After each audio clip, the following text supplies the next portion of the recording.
CUET PG मैंने दिया पिछले साल और पाया all India rank 78। CUET PG exam है क्या? CUET PG जैसे आप मास्टर्स करते हैं तो आपको मास्टर्स अगर आप टॉप यूनिवर्सिटी से करना चाहते हो या अपने ड्रीम यूनिवर्सिटी से करना चाहते हो तो आपको CUET PG नाम का एग्ज़ाम देना पड़ता है। ये मास्टर्स के लिए होता है, जैसे CUET UG ग्रेजुएशन के लिए होता है वैसे CUET PG मास्टर्स के लिए होता है। हेलो दोस्तों, मैं हूं संकल्प और मैंने स्कोर किया था 182 मार्क्स आउट ऑफ 300, जिसमें कि मेरा रैंक बना था ऑल इंडिया रैंक 78। मैं इसमें आपको बताऊंगा, चाहे वो PYQ से रिलेटेड हो, चाहे इस एग्ज़ाम का पैटर्न हो, चाहे इस एग्ज़ाम को कैसे अच्छे मार्क्स के साथ क्रैक किया जाए, मैं सारी स्ट्रेटजी इस वीडियो में देने वाला हूँ। ये काफ़ी वीडियो छोटी होने वाली है लेकिन बहुत ही ज़रूरी वीडियो है आपके लिए। अगर आप CUET PG दे रहे हो तो ये वीडियो उनके लिए है जो CUET PG देना चाहते हैं। ये वीडियो उनके लिए है जिनका ये ग्रेजुएशन का फाइनल ईयर है। ये वीडियो उनके लिए है जो किसी कारणवश ग्रेजुएशन के बाद ड्रॉप लिया था और वो फिर से अब मास्टर्स करना चाहते। ये वीडियो उनके लिए भी है जो सेल्फ स्टडी करके क्रैक करना चाहते हैं, जैसे कि मैंने सेल्फ स्टडी करके क्रैक किया था। मैंने इसको काफ़ी कम समय में क्रैक किया। इसका रीज़न ये था कि इसमें दो टाइप के बेसिकली लोग होते हैं। एक वो लोग होते हैं जिन्होंने अपनी ग्रेजुएशन की पढ़ाई अच्छे से करी होती है, दूसरे वो लोग होते हैं जो थोड़े से लाइट वे में ग्रेजुएशन की पढ़ाई की होती है। तो कहीं ना कहीं ये जो दूसरे कैटेगरी के स्टूडेंट होते हैं उनके लिए थोड़ी मुश्किल होती है, लेकिन मैं आज उसको आसान करने वाला हूँ। अगर आप वो भी चीज़ करके एग्ज़ाम में जाओगे आप आसानी से क्रैक कर ले जाओगे। तो चलिए पहले जानते हैं पेपर पैटर्न को। इस एग्ज़ाम में 75 क्वेश्चन आते हैं। 300 मार्क्स का पेपर होता है, 4 मार्क्स का एक क्वेश्चन होता है, नेगेटिव मार्किंग 1 होती है। तो ऐसा नहीं कि आप सिर्फ तुक्का मार के एग्ज़ाम में आ सकते हैं, आपको पढ़ने की भी ज़रूरत है, अच्छे से पढ़ने की ज़रूरत है। सिलेबस थोड़ा सा ज़्यादा होता है, हर सब्जेक्ट का अलग अलग होता है। जैसे कॉमर्स में टोटल सिलेबस को 10 पार्ट में बांट दिया गया है, जैसा कि आप देख रहे होंगे, जानते होंगे। और ये मैं कॉमर्स स्पेसिफिक अभी वीडियो नहीं बना रहा, मैं एक ओवरऑल CUET PG के लिए मैं वीडियो बना रहा हूँ। और जैसे जैसे मैं देखूँगा कि जिस हिसाब से डिमांड है तो मैं कॉमर्स स्पेसिफिक वीडियो ज़रूर बनाऊँगा, क्योंकि मैंने कॉमर्स से इस एग्ज़ाम को क्रैक किया है तो ऑब्वियसली मैं अच्छे से गाइड कर पाऊँगा कॉमर्स सब्जेक्ट के लिए। बाकी सब्जेक्ट वाले को भी यही सेम चीज़ें फॉलो करनी है, कुछ उनका अलग नहीं होता है। तो सबसे पहले जो 75 क्वेश्चंस आते हैं तो वो 75 क्वेश्चंस में जो कुछ क्वेश्चंस पता है ऐसे होते हैं ना जो काफ़ी बेसिक लेवल के होते हैं, वो आपने 11th-12th में भी आपने कर रखा है। सच में बता रहा हूँ, ये लगभग 15 से 20 क्वेश्चंस ऐसे होते हैं, ठीक है। कुछ क्वेश्चंस ऐसे होते हैं जो कि आपके ग्रेजुएशन लेवल पे होते हैं, और ग्रेजुएशन लेवल के जो क्वेश्चंस होते हैं कहीं ना कहीं आपको वो उसको पढ़ना होगा अगर आपने अच्छा से नहीं करा है। और कुछ क्वेश्चंस 5-10 तो ऐसे होते हैं जो कि बिल्कुल ही छोड़ने वाला होता है, उसको करना नहीं होता है। जैसे कि कोई क्वेश्चन आ गया ईयर से रिलेटेड, अब ये कॉन्सेप्ट किस ईयर का दिया हुआ है, तो कहीं ना कहीं वो अगर याद है आपको तो अच्छी बात है, लेकिन अगर याद नहीं है तो आप उसको छोड़ सकते हैं। ऐसे क्वेश्चंस हर साल देखे जाते हैं, ठीक है। तो बढ़ते हैं अपने नेक्स्ट पार्ट पे। आपको एक चीज़ और ध्यान देना है, ट्रेंड एनालिसिस। मैं इसलिए बता रहा हूँ क्योंकि ये काफ़ी काम आता है। पता है आपका जो सब्जेक्ट होता है वो मतलब अगर आप कॉमर्स से दे रहे हो तो ये 10 पार्ट में जो बांटा गया है सब्जेक्ट को, तो ये 10 पार्ट्स कई बार उतने इम्पॉर्टेंट, इसमें से कुछ पार्ट इम्पॉर्टेंट नहीं होते हैं। तो आपको एक ट्रेंड भी देखना बहुत ही ज़रूरी है। जैसे फाइनेंशियल अकाउंटिंग से मान लेते हैं ज़्यादा क्वेश्चन आ रहा है तो आपको उस सब्जेक्ट्स पे ज़्यादा ध्यान देना है। कुछ ऐसे सब्जेक्ट्स होते हैं जिससे कम क्वेश्चन पूछे जाते हैं, तो अगर आपके पास टाइम नहीं है तो आप उस सब्जेक्ट को स्किप भी कर सकते हैं।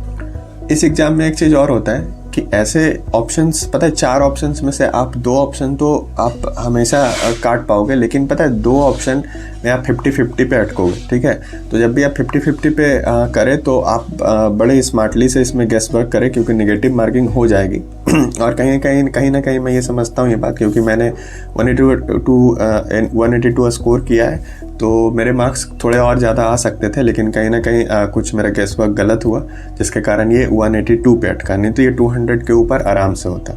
अब मैं बताता हूँ आपको इम्पोर्टेंस ऑफ PYQ इस एग्ज़ाम में। पता है जो NTA एग्ज़ाम करवा रही है, ये करवाती है, तो इसमें ज़्यादातर मैंने देखा है, अपनी आंखों से देखा है कि बहुत सारे क्वेश्चंस पता है एज इट इज़ रिपीट होते हैं। बहुत सारे क्वेश्चंस वर्ड को घुमा के रिपीट किया जाता है। तो मुझे तो ऐसा लगता है कि काफ़ी क्वेश्चंस रिपीट होता है। आपको इस बात का ध्यान रखना होगा, आपको PYQ बिल्कुल नहीं छोड़ना है। मैं सबसे इम्पॉर्टेंट पार्ट इस वीडियो का मैं कह रहा हूँ ये है कि PYQ आपको बिल्कुल भी प्रीवियस ईयर क्वेश्चंस करके ही जाने हैं, किसी भी हाल में आपको करना है। और PYQ तो कंप्लीट आपको करना ही करना है, मैं बता रहा हूँ, ये सबसे इम्पॉर्टेंट पार्ट है। PYQ के लिए आप क्या करें, आप एक तो कुछ मैं बुक बता रहा, बुक तो मैं क्या ही बताऊंगा, मैंने एक अपनी कोई मेरे फ्रेंड का एक बुक था, अरिहंत करके आता है एक बुक, या कई सारे पब्लिकेशंस के बुक, ये कोई प्रमोशनल वीडियो नहीं है, मैंने जो यूज़ किया था बस वही बता रहा हूँ कि मैंने उस वक्त अरिहंत वाला, क्योंकि शॉर्ट रिवीजन में ना वो बुक काफ़ी काम आती है, रिवीजन आपका हो पाता है, क्योंकि 10 पार्ट्स में आपका सिलेबस बटा हुआ था शॉर्ट रिवीजन के लिए और कुछ क्वेश्चन प्रैक्टिस के लिए अच्छा होता है, और उसमें कुछ PYQs भी दिए होते हैं। तो आप वहाँ से PYQ कर सकते हैं, आप ऑनलाइन PYQ कर सकते हैं, आप कई सारे 1 शॉर्ट्स वीडियो यूट्यूब लेक्चर्स होते हैं, आप वहाँ से PYQ कर सकते हैं। बस आपको PYQ नहीं छोड़ना है, मैं कह रहा हूँ आपको काफ़ी आइडिया मिलेगा PYQ से, ठीक है। ऐसा नहीं है कि इस एग्ज़ाम के लिए बहुत ज़्यादा पढ़ना है, ऐसा बिल्कुल नहीं है। आप जो आपका नॉर्मल जो रूटीन है, आप उसमें से बस 2 से 3 घंटे की पढ़ाई को ऐड करिए, 2 घंटे 3 घंटे आप रोज़ पढ़िए अभी से, क्योंकि अभी मैं वीडियो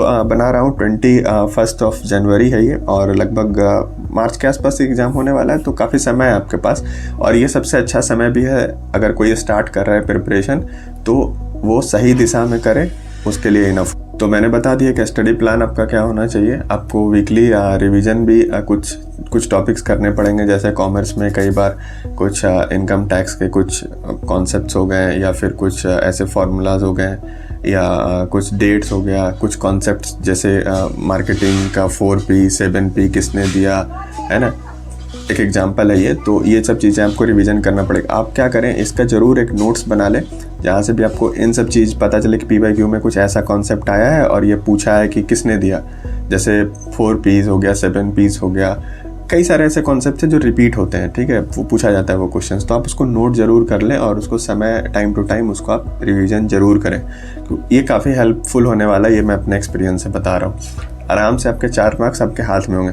पता है, कुछ क्वेश्चंस ऐसे होते हैं जो 1 2 3 4 और मैच करना होता है, तो मैच करने वाले में ना बहुत ही मस्त काम करता है। मैं बता रहा हूँ कि जो आपका 4 ऑप्शंस होगा, तो आपको हो सकता है ये कॉन्सेप्ट आपका पता हो किसने दिया है, तो एक ऑप्शंस के कारण भी आप बहुत ही परफेक्ट आंसर टिक कर सकते हो, तुक्का लगा सकते हो, मैं बता रहा हूँ। तो ये चीज़ भी आपको ध्यान रखनी है। और आते हैं वीडियो के लास्ट पार्ट पे। जब आपकी थोड़ी थोड़ी प्रिपरेशन हो जाए, मैं तो कहूँगा कि 40-50% पे सिलेबस कवर हो गया है, तो अब आप मॉक ज़रूर दीजिए। आप रैंडम मॉक्स ना देके कुछ जेन्युइन जहाँ के जो मॉक्स अच्छे हैं, आप उस मॉक्स को ज़रूर दें और मॉक्स को एनालाइज करें। मॉक के क्वेश्चन को मैं कहूँगा कि कुछ क्वेश्चंस याद ही कर लें, वो भी काम आता है। मैंने मॉक्स तो ज़्यादा नहीं दिया था, मैंने 2-3 मॉक्स दिए थे, 3 नहीं, 3 से ज़्यादा ही दिया था, 5 के अंदर था वो, लेकिन 3 से ज़्यादा, 3 4 5 मॉक्स थे। तो इसलिए दिया था क्योंकि वो उतना देर का आदत बन जाए वो बैठने का, कि 90 मिनट्स बैठ के कैसे पूरे क्वेश्चन को, एटलीस्ट पूरा क्वेश्चन तो रीड कर पाऊँ। 75th क्वेश्चन तक पहुँचना है, ये तो इम्पॉर्टेंट है ना, तो इस बात का आपको ध्यान रखना है। कुछ कॉमन मिस्टेक्स होते हैं, ओवर रिसोर्सेज से बचिए, PYQ को इग्नोर मत कीजिए। तो मेरा फाइनल वर्ड यही है कि PYQ, ट्रेंड एनालिसिस, 2-3 घंटे रोज की पढ़ाई डिसिप्लिन्ड वे में। सिलेबस इम्पॉर्टेंट है, सिलेबस पूरा कवर करें ज़्यादा से ज़्यादा जितना हो पाए।